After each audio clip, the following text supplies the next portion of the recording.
여러분 어제 본문을 보면은요, 사울이 전쟁에 나가서 싸우는 군사들에게 어찌 보면 뜬금없는 명령을 내렸습니다. 어제 말씀에요. 어제 말씀 24절에 보면 뭐라고 나와 있냐면, 이날에 이스라엘 백성들이 피곤하였으니 이는 사울이 백성에게 맹세시켜 경계하여 이르기를 저녁 곧 내가 내 원수에게 보복하는 때까지 아무 음식물이든지 먹는 사람은 저주를 받을지어다 하였음이니라. 그러므로 모든 백성이 음식물을 맛보지 못하고 라고 나옵니다.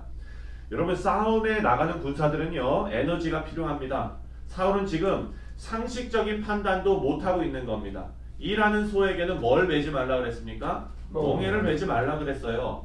나가서 일하고 열심히 하는 사람들에게는 여러분 먹을 걸 줘야 돼요. 그렇죠? 어제 우리 어떻게 했습니까? 아침에 일찍 나가서 일하시는 분에게 종류도 다양해요. 베이글, 그렇죠? 그리고 또 그 베이컨 샌드위치, 그리고 소세지 샌드위치 종류도 다양하게 해가지고 배불리 먹이면서 그렇게 우리가 봉사한 거를 기억합니다. 그런데 그런 봉사가 아니라 이것은 생사를 앞두고 지금 나가서 열심히 싸워야 하는 군사들에게 금식을 하라고 지금 명령하고 있습니다. 왜 이런 엉뚱한 명령을 내렸는가? 24절에 그 힌트가 나옵니다. 24절에 보니까 내가 내 원수에게 보복하는 때까지 아무 음식물이든지 먹는 사람은 저주를 받을지어다. 뭐라 그래요? 내가 나의 원수에게 보복하는 때까지. 사울이 하는 말이거든요. 사울의 사적인 감정으로 이스라엘 군사들이 지금 다 고통받고 있는 겁니다.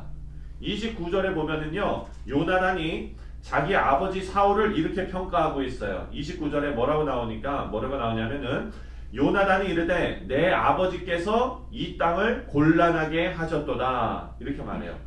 보라, 내가 이 꿀 조금을 맛보고도 내 눈이 이렇게 밝아졌거든. 사울은 지금 이런 무리한 명령 때문에 여러 가지 곤란을 자초하고 있습니다.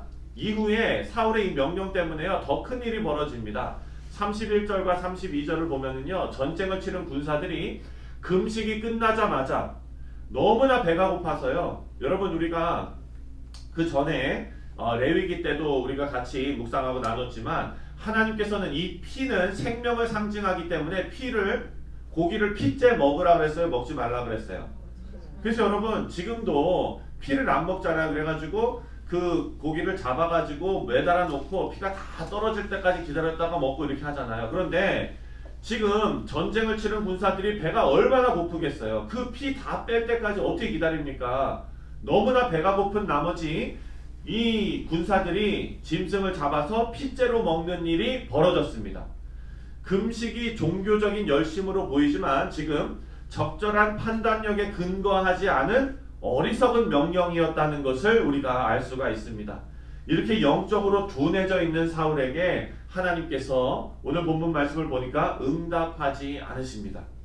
사울이 블레셋 패잔병들을 이제 쫓아가서 소탕하자라고 지금 그 이스라엘 군대에게 이야기했습니다. 그랬더니 이스라엘 군대들이 다 동의를 했어요. 그래서 블레셋을 쫓아가기 전에 제사장 아히야를 통해서 하나님의 뜻을 구합니다. 참 잘하는 것 같죠. 그런데 어찌 보면 옳은 일을 한 것 같은데, 하나님께서 문제가 뭐냐? 사울에게 대답을 안 하시는 거예요. 하나님께서 말씀하지 않으신다는 것은 뭔가 잘못됐다는 이야기입니다. 하나님께서 기뻐하지 않는 무슨 일이 있다는 거예요. 그래서 사울이 오늘 본문 말씀을 보니까 제비를 뽑았어요. 38절과 39절 말씀을 같이 함께 읽겠습니다. 시작. 사울이 이르되 너희 군대의 지휘관들아 다 이리로 오라. 오늘 이 죄가 누구에게 있나 알아보자. 이스라엘을 구원하신 여호와께서 살아계심을 두고 맹세하노니 내 아들 요나단에게 있다 할지라도 반드시 죽으리라 하되 모든 백성 중 한 사람도 대답하지 아니하매.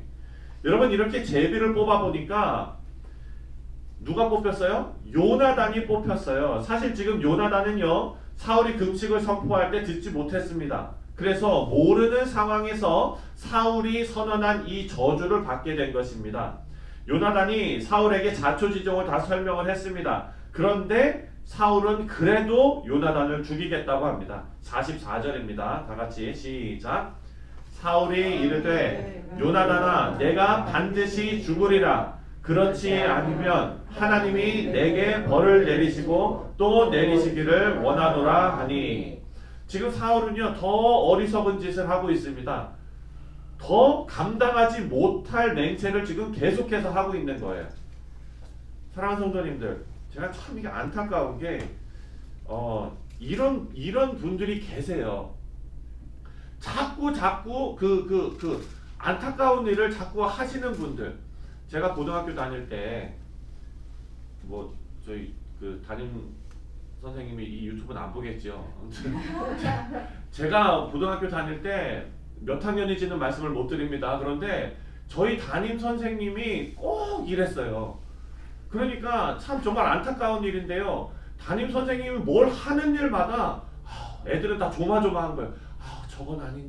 저건 아닌데 하지 마세요 마음으로 막 이러는데 뭘 해가지고 또 뭐가 잘못되고, 담임 선생님은 전교 학생들 앞에서 망신당하고 막 이런 일들이 계속해서 벌어지니까 이게 옆에 있는 사람은 그냥 불안한 거예요. 그런데 제가 오늘 본문 말씀을 어디 쭉 읽으면서 사울 저러면 안 되는데 고등학교 때 생각이 다시 나는 거예요. 지금 45절을 보니까 여러분, 백성들이 사울의 말을 이제 듣지 않습니다.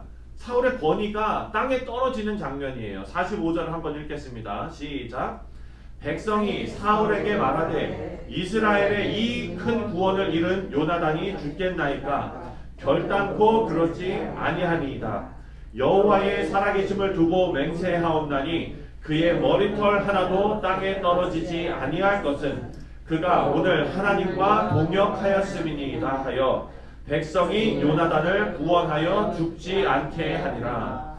여러분, 왕의 명령은 왕이 이야기하면은 반드시 이루어져야 하는 것입니다. 그런데 지금 어떻게 됐어요? 뒤집혔어요. 왕이 어리석게 지금 일을 하고 있기 때문에 백성들이 왕의 말을 뒤집는 일이 벌어진 것입니다.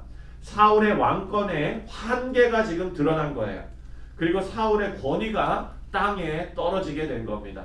계속해서 실정을 하는 사울이 지금 너무나 불쌍해집니다.